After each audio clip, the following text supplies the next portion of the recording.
Hello friends, मैं हूं सन्मय प्रकाश और आपका स्वागत है यूट्यूब चैनल सरकारी जॉब न्यूज़ में। और हमारे ऐप का नाम है शार्प लर्निंग, जहां पर कई सारे कोर्सेज चल रहे हैं। तो ये है weekly current affairs 4th week अगस्त 2024 का, और इस सप्ताह के यानी 4th वीक का अगस्त का टोटल करंट अफेयर्स इस वीडियो में शामिल है। तो आपको पता होगा, अगर आप देखते होंगे तो हम लोग अलग अलग टॉपिक वाइज ये वीडियो देते हैं।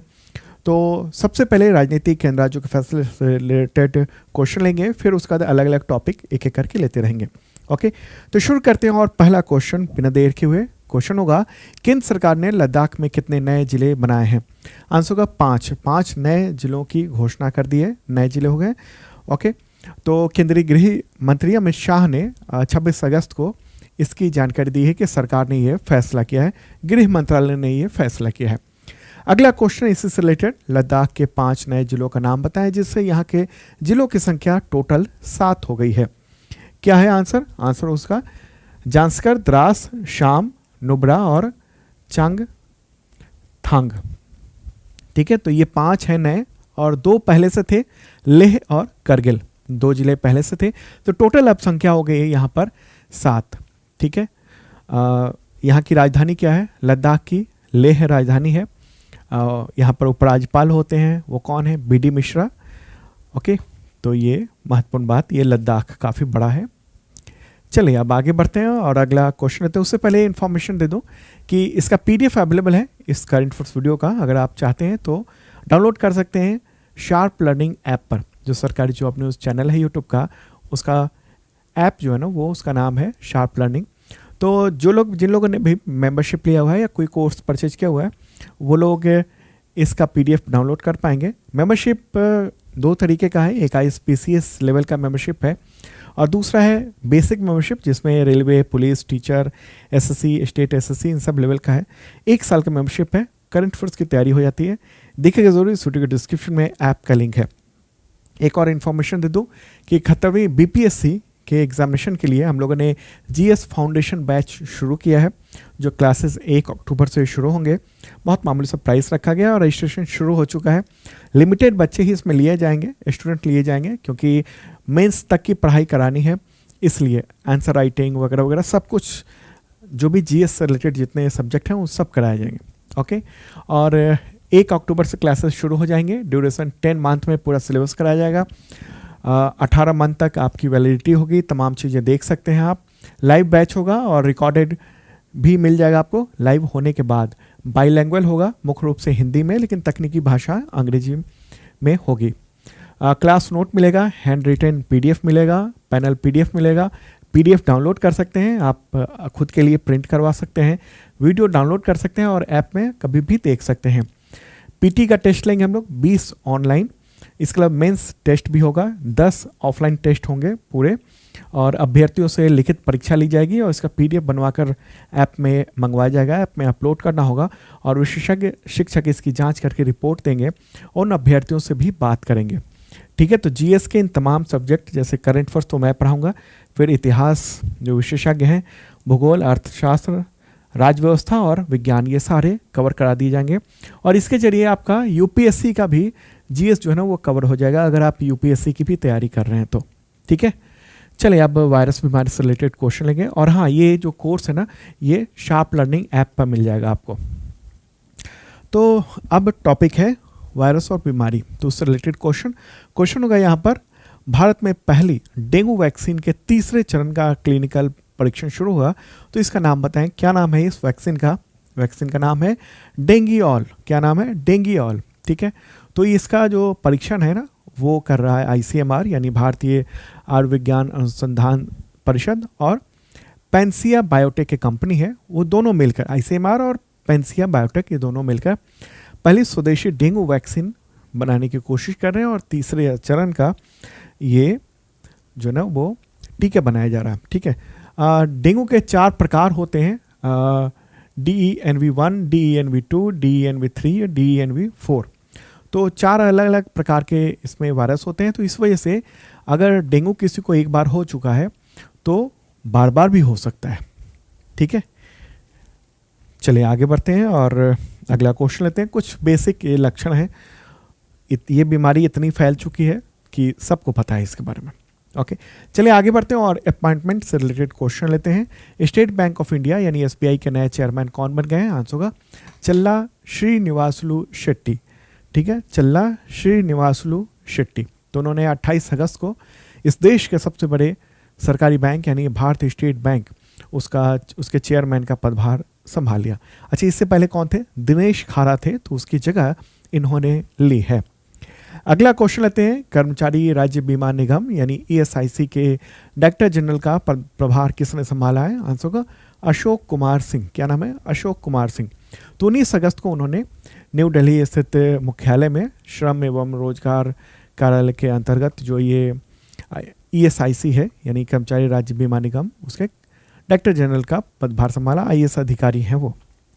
नेक्स्ट क्वेश्चन लेते हैं। रेलवे बोर्ड के नए सीईओ और चेयरमैन कौन बन गए हैं? आंसर का इसका सतीश कुमार।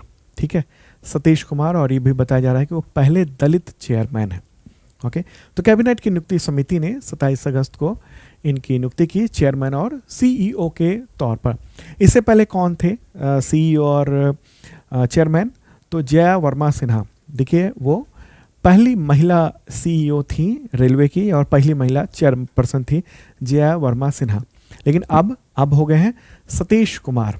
ठीक है, रेलवे बोर्ड जो होता है ना, वो रेलवे के लिए डिसीजन लेने वाली सबसे बड़ी अथॉरिटी होती है। नेक्स्ट क्वेश्चन लेते हैं। नेस्कॉम ने संगठन का नया चेयरपर्सन किसे नियुक्त किया है? आंसर का सिंधु गंगाधरन।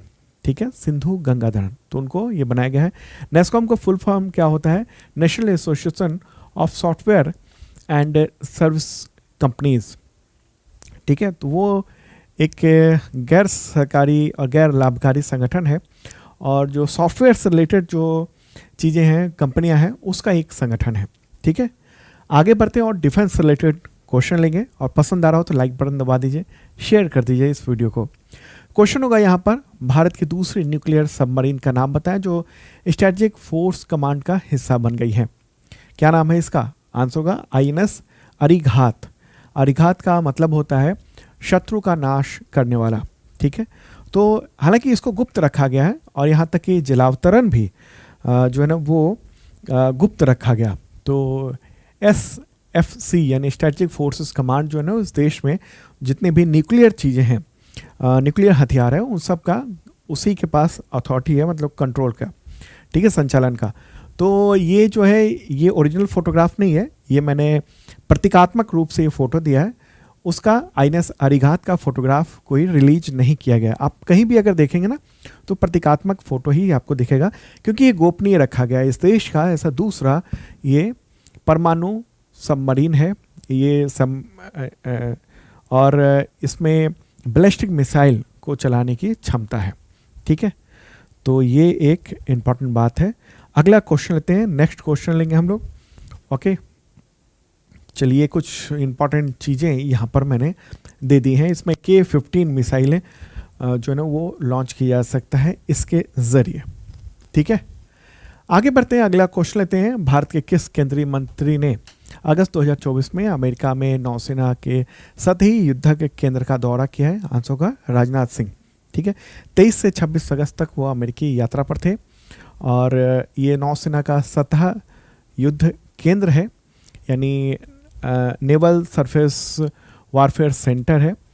और तो वहाँ कई सारे इम्पॉर्टेंट दोनों में के बीच में समझौते हुए हैं, जैसे सिक्योरिटी ऑफ सप्लाई मैनेजमेंट का एक समझौता हुआ है। इसके तहत दोनों देश जो हैं एक दूसरे को राष्ट्रीय रक्षा इन सब से रिलेटेड चीज़ें देंगे। दूसरा, संपर्क अधिकारियों की नियुक्ति के बारे में समझौता हुआ है। दोनों देशों के दोनों देश जो हैं वो अधिकारी नियुक्त करेंगे ताकि कनेक्शन दोनों के बीच में बेहतर हो सके। अगला क्वेश्चन, प्रोजेक्ट सीबर्ड का महानिदेशक किसे बनाया गया है? किस नौसैन्य अधिकारी को? आंसर को वाइस एडमिरल तरुण सोबती। क्या नाम है? वाइस एडमिरल तरुण सोबती। तो इनको बनाया गया है। इंपॉर्टेंट बात ये रही। ठीक है, अगला क्वेश्चन लेते हैं। प्रोजेक्ट सीबर्ड किस नौसेना बेस पर सबसे बड़ी डिफेंस इंफ्रास्ट्रक्चर है प्रोजेक्ट है? उसका कोड नेम है जिसका डायरेक्टर जनरल वाइस एडमिरल तरुण सोबती को बनाया गया। आंसर होगा आईएनएस कदम या आईएनएस करवार नौसेना बेस कह सकते हैं। ठीक है, तो ये जो है ना वो इंडियन नेवी का ये सबसे बड़ा बेस बन रहा है और आने वाले वक्त में जब ये पूरा हो जाएगा इसका निर्माण, अभी तो फर्स्ट स्टेज का हो चुका है, काफ़ी वक्त से चल रहा है काम, जब पूरा निर्माण हो जाएगा तो एशिया का सबसे बड़ा नेवल ये बेस बन जाएगा। ठीक है, कोड नेम यहाँ है प्रोजेक्ट सी बर्ड इसका। आगे बढ़ते हैं और इवेंट से रिलेटेड क्वेश्चन लेते हैं, मतलब कुछ ऐसी बात हो गई है, घटना दुर्घटना या कुछ रिपोर्ट है, वो भी चर्चा कर लेंगे। तो क्वेश्चन होगा, किस फिल्म इंडस्ट्री में अभिनेत्रियों के यानी एक्ट्रेस के यौन शोषण के मामले की जस्टिस हिमा रिपोर्ट सार्वजनिक होने के बाद वहाँ पर खलबली मच गई और कई एक्टर को अपने पद से इस्तीफा देना पड़ा। आंसर होगा मलयालम फिल्म इंडस्ट्री। ठीक है, मलयालम फिल्म इंडस्ट्री। तो वहाँ पर खलबली मची हुई है क्योंकि केरल सरकार ने एक जांच इंक्वायरी कमेटी बनाई थी, काफ़ी साल पहले बनाई थी, और उसने ये रिपोर्ट जो है ना वो दे दी थी काफ़ी वक्त पहले, कई साल पहले ही, लेकिन रिपोर्ट जो है ना अब सामने आई है और उसमें कई महिलाओं की गवाही है, कई एक्ट्रेस की गवाही है, और बताया गया कि किस तरीके से यौन उत्पीड़न वहाँ फिल्म इंडस्ट्री में होता रहा है। अगला क्वेश्चन, 78वें स्वतंत्रता दिवस यानी 15 अगस्त 2024 की थीम क्या थी? आंसर होगा विकसित भारत। ठीक है, क्या है? विकसित भारत। तो ये भारत सरकार का ये लक्ष्य है कि 2047 तक देश जो है वो एक विकसित बन जाए देश, तो इसलिए ये थीम रखी गई थी। ठीक है, चलिए अब स्पोर्ट्स रिलेटेड क्वेश्चन लेंगे। पेरिस पैरालंपिक गेम्स में पहला मेडल किस खिलाड़ी ने दिलाया? आंसर होगा अवनी लेखरा ने। ठीक है, तो women's 10 meter air rifle shooting SH1 category में उन्होंने ये मेडल दिलाया था। अगला क्वेश्चन लेते हैं, पेरिस पैरालंपिक गेम्स में अवनी लेखरा ने किस खेल कैटेगरी में स्कोर का रिकॉर्ड बनाते हुए गोल्ड मेडल जीता? आंसर होगा shooting. 10 meter air rifle shooting में इन्होंने ये गोल्ड मेडल जीत लिया है। अगला क्वेश्चन लेते हैं, इंटरनेशनल क्रिकेट काउंसिल यानी ICC के अब तक के सबसे कम उम्र के चेयरमैन कौन बन गए हैं? आंसर होगा जय शाह। ठीक है, जय शाह। हालांकि वो 1 दिसंबर को पदभार संभालेंगे, मतलब चुने गए हैं, अभी तक तो चुने गए हैं, 1 दिसंबर से वो पदभार संभाल लेंगे। ठीक है, तो 35 साल के हैं जय शाह और 27 अगस्त को ICC के चेयरमैन वो चुने गए, निर्विरोध रूप से चुने गए, और ICC के वो 5वें भारतीय चीफ होंगे। इससे सबसे पहले बात करेंगे तो जगमोहन डालमिया थे 1997 से 2000 तक, फिर शरद पवार जो पॉलिटिशियन वो भी अध्यक्ष रहे 2000 से 2012 तक, फिर N श्रीनिवासन ये 2014 से 2015 तक, और शशांक मनोहर 15 से 2020 तक, और अब जो है ना वो चीफ बनने जा रहे हैं जय शाह। आगे बढ़ते हैं, अगला क्वेश्चन, ICC महिला T20 विश्व कप 2024 की मेजबानी कौन सा देश करेगा? आंसर होगा UAE यानी संयुक्त अरब अमीरात। ठीक है, तो ये जो है वो 3 अक्टूबर से 20 अक्टूबर तक ये आयोजन होगा। पहले ये बांग्लादेश में होने वाला था, लेकिन इसको UAE में कराया जा रहा है, यूनाइटेड अरब अमीराट्स में कराया जा रहा है। आगे बढ़ते हैं और अब अवार्ड्स रिलेटेड महत्वपूर्ण क्वेश्चन लेते हैं। राष्ट्रपति द्रौपदी मुर्मू ने किन कैटेगरी में 33 वैज्ञानिकों को राष्ट्रीय विज्ञान पुरस्कार 2024 प्रदान किए? आंसर का उपरोक्त सभी यानी विज्ञान रत्न, विज्ञान श्री और विज्ञान टीम, इसके अलावा विज्ञान युवा शांति स्वरूप भटनागर पुरस्कार। तो ये 4 हैं, टोटल 4 तरह के ये अवार्ड हैं, कैटेगरी है, उनमें ये दिया गया है, और उसकी पूरी लिस्ट जो है ना मैं यहाँ पर दे रहा हूँ। यहाँ पर काफ़ी लंबा चौड़ा नाम है, तो विज्ञान श्री का ध्यान रख लीजिएगा। कृषि विज्ञान में डॉक्टर आनंद राम कृष्ण सिंह हैं, परमाणु ऊर्जा में डॉक्टर आवेश कुमार त्यागी हैं, जैविक विज्ञान में प्रोफेसर उमेश वार्ष्णेय और प्रोफेसर जयंत भालचंद्र उदगांवकर, पृथ्वी विज्ञान में प्रोफेसर सैयद वजह अहमद नकवी, इंजीनियरिंग साइंस में प्रोफेसर भीम सिंह, चिकित्सा में डॉक्टर संजय बिहारी, गणित और कंप्यूटर विज्ञान में प्रोफेसर आदिमूर्ति आदि और प्रोफेसर राहुल मुखर्जी, भौतिक विज्ञान में प्रोफेसर लक्ष्मण मुथुस्वामी और प्रोफेसर नबा कुमार मंडल, अंतरिक्ष विज्ञान और प्रौद्योगिकी में डॉक्टर अन्नपूर्णा सुब्रमण्यम, टेक्नोलॉजी और इनोवेशन में प्रोफेसर रोहित श्रीवास्तव, और भी कई नाम है, जैसे विज्ञान युवा शांति स्वरूप पुरस्कार जो है ना वो ये रहे। विज्ञान टीम का अवार्ड मिला है चंद्रयान 3 के टीम को। अब आगे बढ़ते हैं और निधन जो इंपॉर्टेंट लोगों के हुए हैं उनसे रिलेटेड क्वेश्चन। देश के 20वें सेनाध्यक्ष या कहिए पूर्व सेनाध्यक्ष, उनका नाम बताएं जिनका निधन हो गया 18 अगस्त 2024 को। क्या नाम है इनका? आंसर होगा जनरल सुंदर राजन पद्मनाभन। ठीक है, ये रहा फोटोग्राफ। तो ये मूलतः ये तिरुवनंतपुरम केरल के रहने वाले थे। निधन हुआ है चेन्नई में, 83 ईयर के थे और इंडियन आर्मी के चीफ के तौर पर अक्टूबर 2000 से लेकर दिसंबर 2002 तक उन्होंने काम किया था। अभी कौन है आर्मी चीफ? तो जनरल उपेंद्र द्विवेदी हैं। ठीक है, अगला क्वेश्चन लेते हैं। कुंवर नटवर सिंह का निधन हो गया 10 अगस्त 2024 को। तो किस प्रधानमंत्री के कार्यकाल में विदेश मंत्री रह चुके थे? आंसर का इसका मनमोहन सिंह। ठीक है, मनमोहन सिंह। तो कुंवर नटवर सिंह ये भारतीय विदेश सेवा यानी IFS अधिकारी भी रह चुके थे और विदेश मंत्री रह चुके थे 22 मई 2004 से लेकर 6 दिसंबर 2005 के बीच में। ठीक है, अब आगे बढ़ते हैं और एनवायरनमेंट से रिलेटेड महत्वपूर्ण क्वेश्चन लेते हैं। पर्यावरण से रिलेटेड क्वेश्चन हो गया और क्वेश्चन होगा भारत के कितने नए वेटलैंड को अगस्त 2024 में वैश्विक रामसर स्थल का दर्जा मिला, जिससे इसकी संख्या 85 हो गई है? आंसर होगा 3। ठीक है, 3 मिले हैं। तो मौजूदा जो 82 इससे पहले 82 वेटलैंड थे जिनको रामसर स्थल का दर्जा मिल चुका था, तो अब संख्या 85 हो चुकी है। ओके, रामसर स्थल की। ठीक है, तो ये जो तीनों हैं वो यहाँ देख रहे हैं, ये लिस्ट यहाँ देख रहे हैं। इन तीनों से रिलेटेड एक क्वेश्चन भी ले लेते हैं, अलग अलग क्वेश्चन ले लेते हैं 3, फिर समझ में आएगा आपको। क्वेश्चन होगा नंजरायन पक्षी अभयारण्य और काजुवेली पक्षी अभयारण्य किस राज्य में है, जिसे वैश्विक रामसर स्थल सूची में शामिल किया गया? आंसर होगा तमिलनाडु। ये तमिलनाडु में स्थित है और नंजरायन एक झील है और उथली वेटलैंड है जो कि तमिलनाडु के तिरुपुर जिले में स्थित है। और काजुवेली जो पक्षी अभयारण्य है ना, नंजनारायण, ये काजुवेली का भी यहाँ पर है, लिखा हुआ है और ये पुदुचेरी के उत्तर में ये स्थित है। ठीक है, विल्लुपुरम में। ओके, और वैसे ये जो है काजुवेली ये पड़ता है कहाँ पर? तमिलनाडु में। ठीक है, तमिलनाडु में स्थित है और पुदुचेरी के पास में है, हालांकि पुदुचेरी कई हिस्सों में बटा हुआ है। ठीक है, एक और क्वेश्चन लेते हैं और क्वेश्चन होगा तवा जलाशय को वैश्विक रामसर स्थल सूची में शामिल किया गया, तो ये किस राज्य में स्थित है? आंसर होगा मध्य प्रदेश। ठीक है, तवा जलाशय ये इटारसी शहर के पास स्थित है। ठीक है, तो ये देख रहे हैं ओके, इटारसी शहर के पास है और टोटल संख्या हो गई है 85। तो रामसर स्थल की पूरी लिस्ट भी है और PDF में भी मैंने दे दिया है। ये 23 तक का देख रहे हैं आप, उसके बाद का यहाँ देख रहे हैं आप 47 तक का, फिर और देखते हैं ये 71 तक का है और ये 85 तक का। तो PDF के ज़रिए देख सकते हैं और जो लोग YouTube पे देख रहे हैं वो स्क्रीनशॉट ले सकते हैं। ठीक है, चलिए अब योजना से रिलेटेड महत्वपूर्ण क्वेश्चन लेंगे हम लोग। क्वेश्चन होगा केंद्रीय मंत्रिमंडल ने सरकारी कर्मचारियों के लिए कौन सी नई पेंशन स्कीम लॉन्च की है? आंसर का यूनिफाइड पेंशन स्कीम यानी UPS। ठीक है, यूनिफाइड पेंशन स्कीम और 1 अप्रैल 2025 से ये लागू होनी है। इसकी विशेषता के बारे में ये सब कुछ बताया गया है कि 25 साल या उससे ज़्यादा की नौकरी पर पूरी पेंशन मिलेगी कर्मचारियों को उनके रिटायरमेंट से पहले के जो आखिरी 12 महीने हैं उसकी बेसिक सैलरी के औसत 50% की धनराशि बतौर पेंशन दी जाएगी।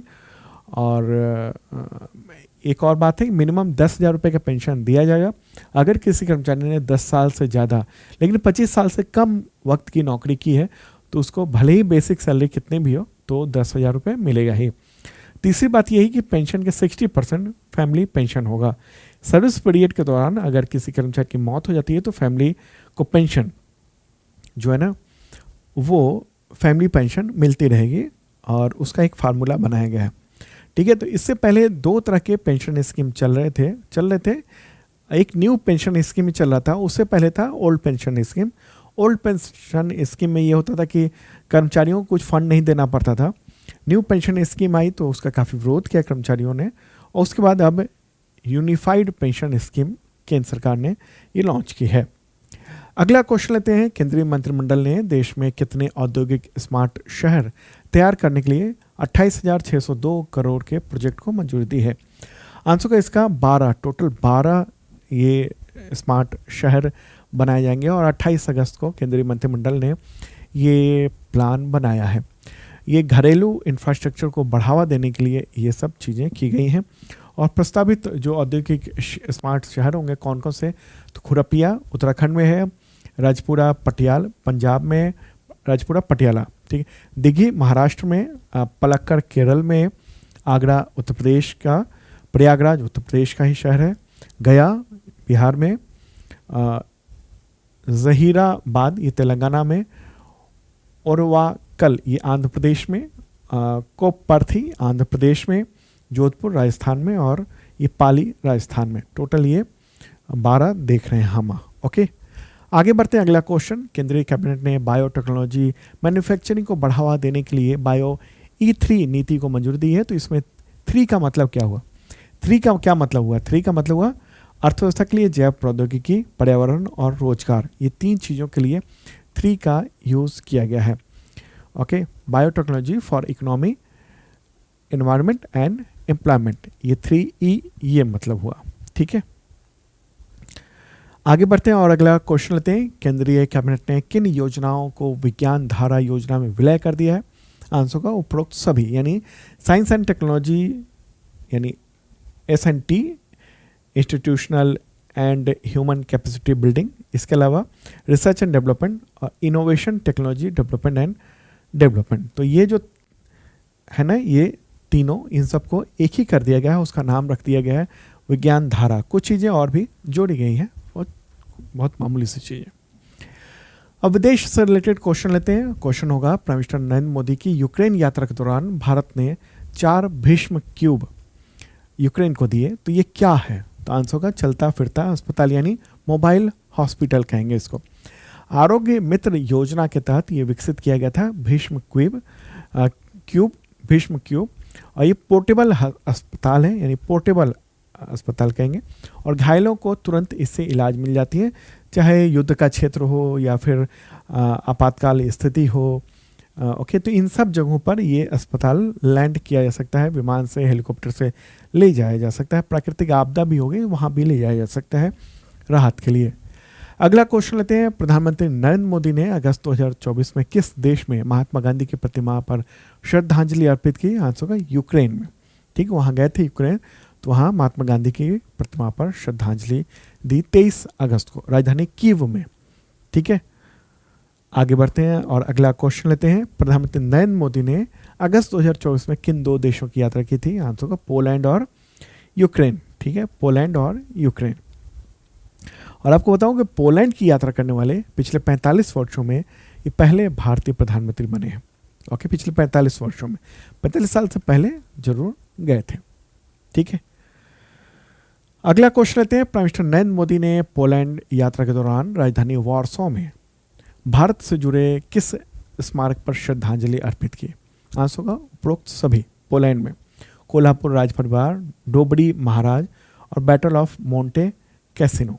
ठीक है, तो ये सारे जगहों पर गए वो, और वहाँ उन्होंने श्रद्धांजलि अर्पित की है।